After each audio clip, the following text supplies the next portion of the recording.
Magsayo, balik ensayo para sa title eliminator fight. Pagkatapos versus Navarrete na. Courtesy ng Philboxing.com. Kinabukasan pagkatapos ng panalo niya via brutal knockout kontra Isaac Avelar nung linggo sa kanyang 130-pound debut, ay balik ensayo agad si former featherweight champion Mark Magnifico Magsayo sa Wildcard Gym sa Los Angeles, USA.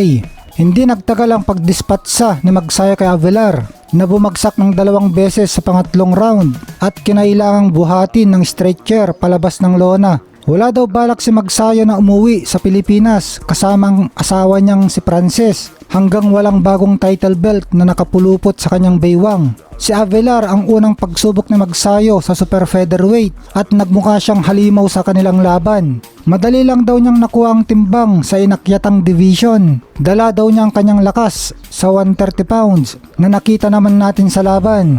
Sabi ni Magsayo, di ako nang hina. Sa mitts pa lang ramdam ko ang lakas at tamang kondisyon.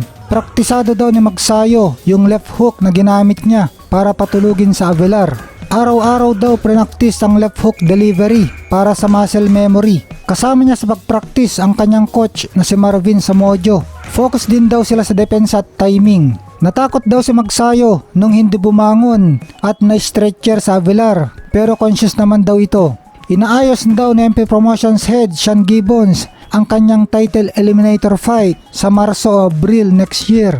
At bago daw matapos ang susunod na taon, plano ni Magsayo na lumaban sa World Championship ulit. Ito daw ang bago niyang misyon, ang maging 2 Division World Champion. Kaya good luck sa ating pambato, Mark Magnifico Magsayo.